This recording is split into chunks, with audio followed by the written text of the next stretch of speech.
तो गाइज आज हम बात करेंगे लुकिसम के चैप्टर नंबर 584 के बारे में। और ये वाला चैप्टर सच में काफी ज्यादा इंटरेस्टिंग होने वाला है। पिछले चैप्टर की लास्ट में हमने देखा था जेम्स किसी को कॉल करके कहता है मैं यहाँ पे किसी कुत्ते को मारने वाला हूँ, और ऑब्वियसली वो जैक ग्योन्ना की बात कर रहा है, यानी कि उसको मारने वाला है। लेकिन जो कुत्ता जेम्स ली के हाथ को काट रहा था उसको तो उसने मार ही दिया होता है, और अपने पीछे खड़े जैक ग्योन्ना को कहता है मुझे सच में काफी दुख हो रहा है, हमने एक साथ काफी समय बिताया था, क्या मैंने तुझे अच्छे से नहीं रखा था। जैक ग्योन्ना पूछता है आखिर इस बात का मतलब क्या है। जेम्स अपनी जगह पे उठता है और कहता है मैंने बाकी हर किंग्स की बॉडी से कुछ न कुछ लिया है, लेकिन तेरा मैंने कुछ काट के नहीं उखाड़ा, तुझे याद है ना। जैक ग्योन्ना कहता है क्या तू पागल है, कैसी बातें कर रहा है। मिस्टर जैक ग्योन्ना, क्या तू इस चीज को इसमें काउंट नहीं करता कि मैंने तुझे अच्छे से रखा था। मुझे लगता है इस चीज के लिए मेरा तुझ पे एहसान है। और अपने दोनों हाथ जेब में रख के एक लात मारता है जैक ग्योन्ना के, लेकिन जैक ग्योन्ना पीछे हट के उसको डॉच कर लेता है। जेम्स हल्का सा तो हैरान होता है, लेकिन उसे ज्यादा हैरान मत समझ लेना। इसी के साथ हमें पुराने चॉनलोंग आर्क की कुछ झलकें दिखाई देती है, यानी कि जिस समय फर्स्ट जनरेशन के किंग जेम्स ली को पेलने की कोशिश कर रहे थे और जैक ग्योन्ना ने लगभग जेम्स ली को पकड़ ही लिया था। वही पल याद करते हुए जैक ग्योन्ना कहता है जेम्स ली,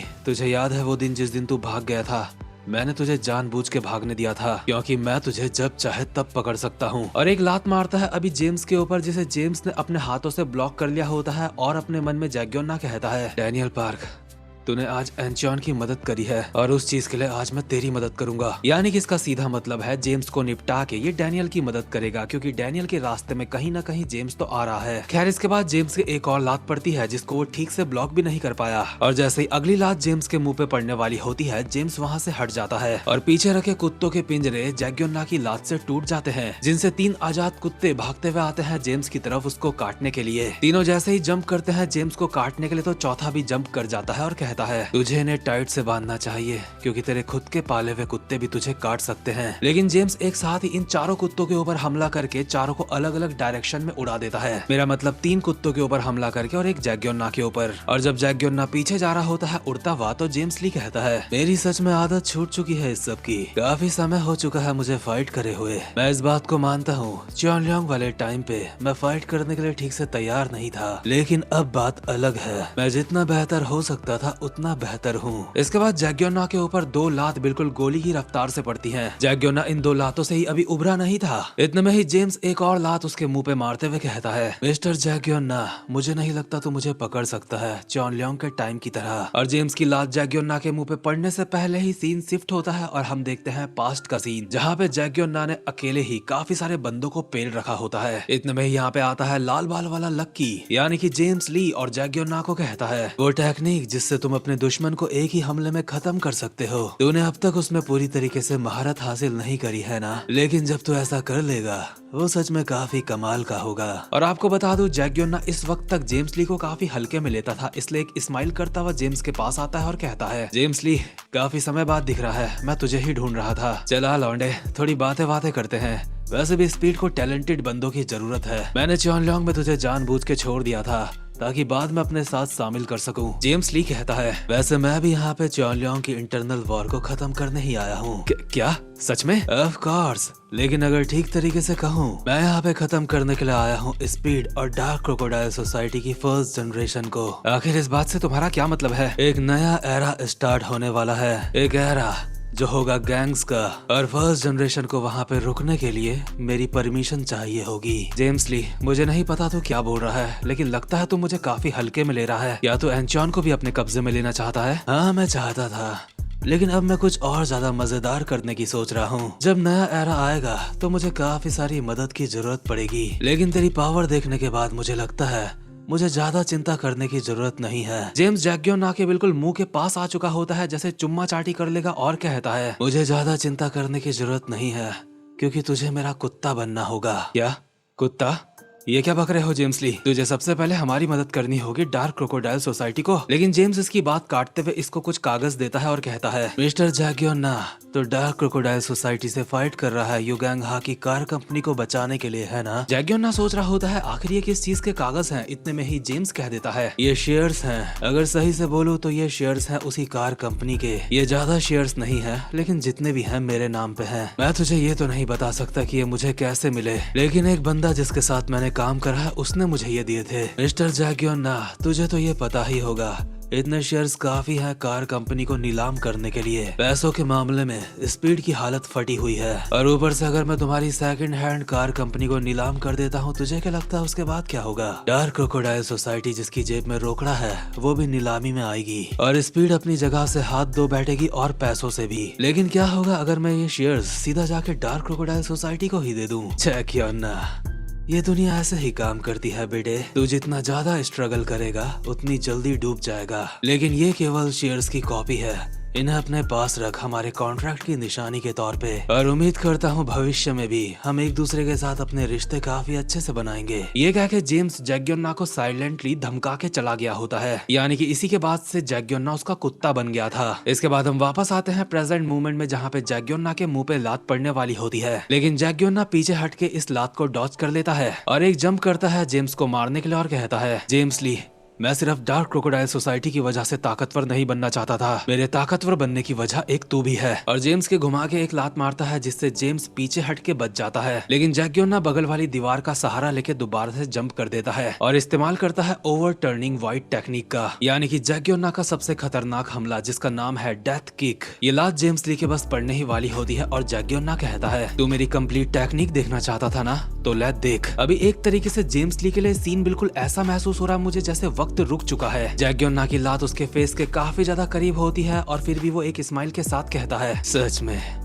लगता है तूने मुझे कुछ ज्यादा ही हल्के में ले लिया था। और जिस जगह पे इनकी फाइट हो रही होती है हमें बाहर से वो जगह दिखाई देती है जिसमें एक धमाका होता है, यानी कि जेम्स ली ने अपना हैक इस्तेमाल कर दिया है। उसने एग्जैक्टली किया क्या हमें पता नहीं चलता, लेकिन जैग्योन्ना जमीन में पड़ा होता है और जेम्स उसको कहता है, तू सच में वो टेक्निक पूरी करने में कामयाब हो गया, तूने सच में मुझे हैरान कर दिया, मैंने बिल्कुल भी नहीं सोचा था ये इतना खतरनाक हो सकता है। तू सच में काफी ताकतवर है जैग्योन्ना, और मैं इस पूरे वक्त तुझसे कुत्तों की तरह काम करवा रहा था। जैग्योन्ना, क्या मैं एक बार फिर से अपना मन बदल सकता हूँ? मेरे यूज्ड कार कंपनी के जो शेयर्स हैं मैं उन्हें दे दूंगा। मैं जानता हूँ तेरे लिए वो तेरी जान से भी ज्यादा जरूरी है। वैसे ये सब कुछ मुझे करना तो नहीं चाहिए, लेकिन वो कागज मेरे किसी काम के नहीं, और बल्कि अब मैं तुझे जिंदा भी छोड़ दूंगा, ये जानते हुए भी कि मैं तुझे पहले मारने वाला था। वैसे भी मुझे इस बात का शुक्रगुजार तो होना चाहिए, तो इतने वक्त तक मेरा कुत्ता बन के रहा। लगता है इस बार सब कुछ काफी अच्छे से हो गया। जैग्योन्ना अभी अनकॉन्शियस नहीं हुआ होता, लेकिन जेम्स यहाँ से जाते हुए अब भी बोल रहा होता है, कोई इंसान जो मरने के लिए तैयार होता है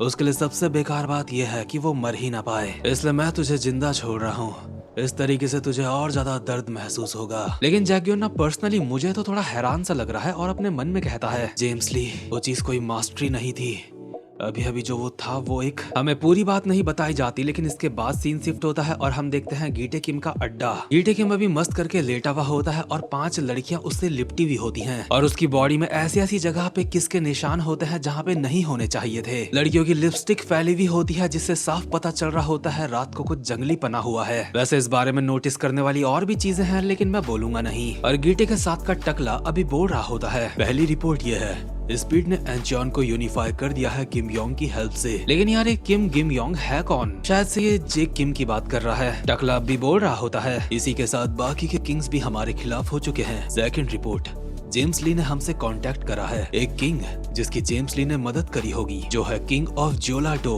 वो यहाँ आ रहा है। थर्ड रिपोर्ट, जेम्स ली ने मैसेज भेजा है, उसने पूछा है जो तुमने वादा करा था उसकी प्रोग्रेस कहाँ तक हुई है? क्या वादा? हाँ, वो बात कर रहा है उन लोगों की जो फोटोज में है जिनको तुम्हें निपटाना है। गीटे अपने मुंह से कपड़ा हटाता है और कहता है, अरे हाँ, अब मुझे उन्हें मारना पड़ेगा। दूसरी तरफ डैनियल और जेक के आमने सामने बैठ के बात कर रहे होते हैं। डैनियल कहता है, मुझे सच में बहुत बुरी फीलिंग आ रही है, जैसे कुछ गड़बड़ होने वाली है। मुझे भी ऐसा ही महसूस हो रहा है। मैं बिल्कुल भी नहीं सोच सकता आखिर गीटे किम का आगे क्या प्लान है। हाँ, काश हमारे पास कोई ऐसा होता जो हमारे लिए प्लान बना सकता। सही कहा, हम दोनों इतनी अच्छी रणनीति नहीं बनाते हैं, लेकिन अभी हमें रुकना चाहिए। हम पहले से काफी ज्यादा ताकतवर हो चुके हैं। एंचॉन के काफी सारे टैलेंटेड लोग अब हमारे साथ हैं। अब गीटे किम भी हमें हल्के में नहीं ले सकता। इसमें कोई शक वाली बात नहीं, हमारे पास स्किल्ड फाइटर्स हैं, लेकिन इतना काफी नहीं होगा। बुशान में जब मैंने गीटे किम को देखा था तो वो इतना ताकतवर था जितना सोचना भी मुश्किल है। हमें और ज्यादा लोगों की जरूरत पड़ती रहेगी जो हमारे साथ मिलके फाइट कर सके। तो क्या तुम्हारे दिमाग में कोई ऐसा है जो हमारे साथ मिलके काम कर सके? हाँ, अगर हमें मदद चाहिए तो ट्राई तो करना ही होगा। इसके बाद हम देखते हैं एक गली का सीन जहाँ पे लेजेंड डू ली के साथ के बंदे 3 लॉन्डो को परेशान कर रहे होते हैं और कहते हैं, क्या कहा तूने कहा तेरे पास पैसे नहीं है? हाँ सच में मेरे पास नहीं है, आजकल कैश रखता ही कौन है। सच में डूली के बिना आजकल चीजों को करना काफी मुश्किल हो रहा है। लेकिन इतने में ही यहाँ पे आ जाते हैं जैक ली और ओजी डैनियल। जैक इन छपरियों को देख के कहता है कि आजकल भी ऐसे लोग हैं जो पैसों के लिए लोगों को परेशान करते हैं, क्या ये सब कुछ करके तुम लोग थकते नहीं बे? ऑब्वियसली ये लोग जैक को पहचानते हैं इसलिए कहते हैं जैक तो तुम गलत समझ रहे हो, हम लोग इन्हें परेशान नहीं कर रहे थे। लेकिन जैक कहता है हमें काफी समय से तुम्हारी तलाश थी, हमें अपने साथ टैलेंटेड लोगों की जरूरत है। क्या टैलेंटेड लोगों की? अच्छा अब मुझे समझ आया, तो फाइनली तुम अपने साथ हमें शामिल करना चाहते हो। इतने में ही दोनों नमूनों की टक्कर पीछे किसी इंसान से होती है। मोटा पीछे पलट के पीछे वाले को कहता है आखिर किस हरामजादे ने इस यादगार पल को बर्बाद करने की कोशिश करी, अभी हम बस अलाइड में शामिल होने वाले हैं। और इनकी टक्कर हुई होती है जोहान से और जैक उससे ही बात कर रहा था। जैक कहता है काफी समय बाद दिख रहा है गॉड डॉग, कैसा है? लौंडा अब चश्मा लगाने लगा है और कहता है मैं गॉड डॉग नहीं हूँ, मैं जोहान शियांग हूँ।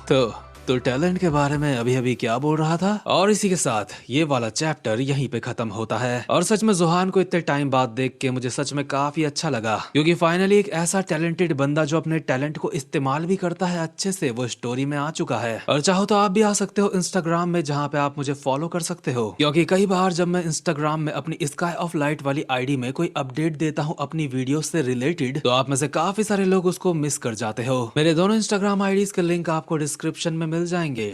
ओके गाइस, अब मैं मिलता हूँ आपसे अपनी नेक्स्ट वीडियो में, तब तक के लिए मजे करो।